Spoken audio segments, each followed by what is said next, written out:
لکم نذیر مبین. ہم نے حضرت نوح علیہ السلام کو ان کی قوم کے پاس رسول بنا کر یعنی پیغام دے کر بھیجا کہ تم اللہ کے سوا کسی اور کی عبادت کر مت کرو. میں تم کو صاف صاف ڈراتا ہوں. اللہ تعبدوا الا اللہ انی اخاف علیکم عذاب یوم علیم. میں تمہارے حق میں بڑے تکلیف دینے والے دن کے عذاب کا اندیشہ کرتا ہوں. فقال الملأ الذین کفروا من قومه ما نراک الا بشرا مثلنا. ان کی قوم میں جو کافر سردار تھے وہ جواب میں کہنے لگے ہم تو تم کو اپنا ہی جیسا آدمی دیکھتے ہیں اور ہم دیکھتے ہیں وَمَا نَرَاكَ اتَّبَعَكَ إِلَّا الَّذِينَ هُمْ أَرَاذِلُنَا بَادِيَ الرَّأْيِ کہ تمہارا اتباع انہی لوگوں نے کیا ہے جو ہم میں بالکل رذیل ہیں، جن کی عقل اکثر کمزور ہے. ہم أَرَاذِلُنَا بَادِيَ الرَّأْيِ وَمَا نَرَى لَكُمْ عَلَيْنَا مِنْ فَضْلٍ بَلْ نَظُنُّكُمْ كَاذِبِينَ. اور ہم تو لوگوں میں یعنی تم میں اور مسلمانوں میں کوئی بات اپنے سے زیادہ بھی نہیں پاتے بلکہ ہم تم کو بالکل جھوٹا سمجھتے ہیں. قال يا قوم أرأيتم إن كنت على بينة من ربي وآتاني رحمة من عنده فعميت عليكم. نوح علیہ السلام نے فرمایا اے میری قوم بھلا یہ تو بتلاؤ اگر میں اپنے رب کی جانب سے دلیل پر قائم ہوں جس سے میری نبوت ثابت ہوتی ہے اور اس نے مجھ کو اپنے پاس سے رحمت یعنی نبوت عطا فرمائی ہو، پھر وہ نبوت یا اس کی حجت تم کو نہ سوجتی ہو تو میں کیا کروں، مجبور ہوں. کیا ہم اس دعویٰ یا دلیل کو تمہارے گلے میں موڑ دیں وَأَنُلْزِمُكُمُوهَا وَأَنْتُمْ لَهَا كَارِهُونَ اور تم اس سے نفرت کیے چلے جاؤ. وَيَا قَوْمِ لَا أَسْأَلُكُمْ عَلَيْهِ أَجْرًا. اتنی بات ذرا اور زائد فرمائی کہ میری قوم میں تم میں سے اس تبلیغ پر کچھ مال نہیں مانگتا. ان اجریہ الا علی اللہ، میرا معاوضہ تو صرف اللہ کے ذمے ہے. وما انا بطارد الذین آمنوا انہم ملاقو ربہم ولکنی اراکم قوما تجہلون.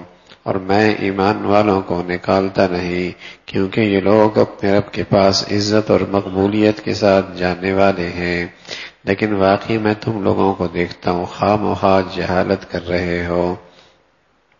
حضرات انبیاء علیہ السلام کو اللہ کے ان مقبول پیارے محبوب بندوں کو اللہ کے دین کے خاطر کیسے کیسے تانے کیسی کیسی تکلیف دہ باتیں برداشت کرنے پڑی.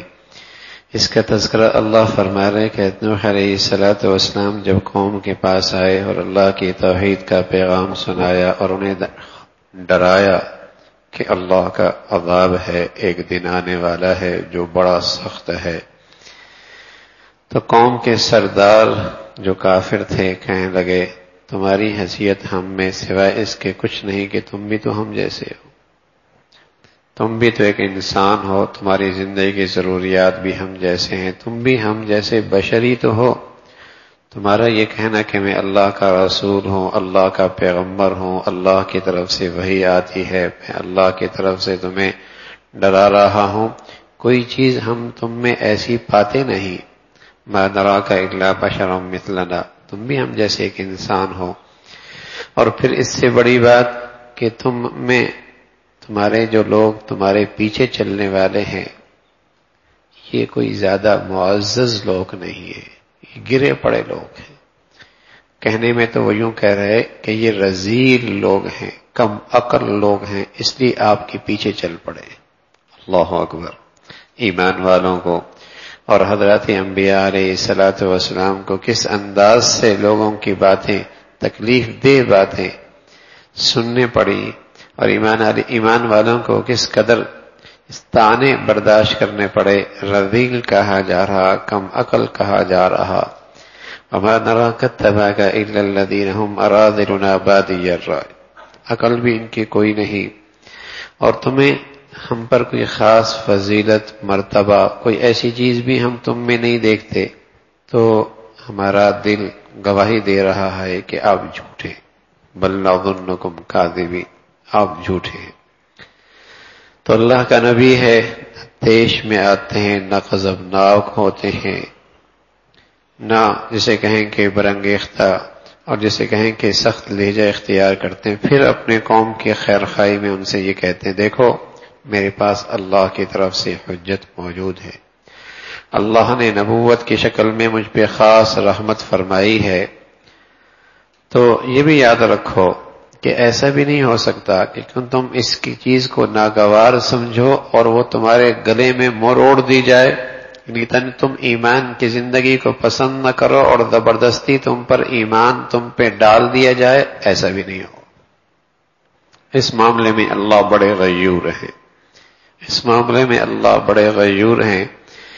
دنیا کے سارے نقشے تو ایسے ہیں کہ ایک آدمی نبی چاہے تو پھر بھی وہ مالدار ہو جا کرتا، باپ مر گیا بیٹا سرمایہ دار بن گیا، باپ مر گیا بیٹا جاگیردار ہو گیا، باپ مر گیا بس اوقات عہدہ اور منصب اس کے اولاد کو مل گیا، نالائق قسم کا تھا لیکن باپ کے مرتے ہی وہ ساری دولت کا مستحق ہو گیا۔ لیکن ایمان ہدایت کا معاملہ ایسا نہیں ہے کہ وہ چاہے بھی نہیں اور پھر بھی وہ ایمان والا ہے نا، انلزمکموہا وانتم لہا کارہون۔ یہ دولت ایسی ہے اگر اندر اس کی عظمت طلب چاہت ہوگی تب تو یہ دولت اس کے پاس رہے گی، ورنہ یہ دولت اس کے پاس کوئی نہیں۔ اس معاملے میں اللہ بڑے غیور ہیں۔ دیکھیے نا، اللہ کے نبی صلی اللہ علیہ وسلم کے چچا ہیں، خونی رشتہ ہے، اور قریش کے سردار ہیں، ابو لہب ہیں، سردار عقل و دانش میں قوم میں فیصلے کرنے والے، لیکن طلب کوئی نہیں۔ تو اللہ کی طرف سے کیسی بد دعا ملی ہے، اور قیامت تک مسلمان یہ بد دعائیہ کلمات پڑھ رہے ہیں، تبت یدا ابی لہب وتب، ہلاک ہو جائیں اس کے، ٹوٹ جائیں اس کے ہاتھ، ابو لہب کے ہاتھ ٹوٹ جائیں۔ اور ایک کتنے دور دراز سے، اور اس پر غلامیت کے داغ بھی لگی ہوئی ہے، ذات کا ہے بھی غلام، رنگ کا ہے بھی کالا، زندگی کا گزارا بہت مشکل سے، لیکن ایمان کی سچی طلب لے کے آئے تو محمد رسول اللہ صلی اللہ علیہ وسلم فرما رہا ہے بلال تم کون سا ایسا عمل کرتے ہو، میں معراج میں اوپر گیا، جنت دیکھی، تمہارے قدموں کی آہٹ میں نے آگے سنی، تمہارے قدموں کی آہٹ میں نے آگے سنی، کون سا ایسا عمل کرتے ہو۔ تو اللہ کے ہاں فضیلت ذات کی وجہ سے نہیں، محض نسب اور خاندان کی وجہ سے نہیں، دنیا کے محض نقشوں کی بنیاد پر نہیں، اللہ کے ہاں فضیلت اور مرتبہ ایمان اور تقوی کی وجہ سے، ایمان اور تقوی کی وجہ سے ہے۔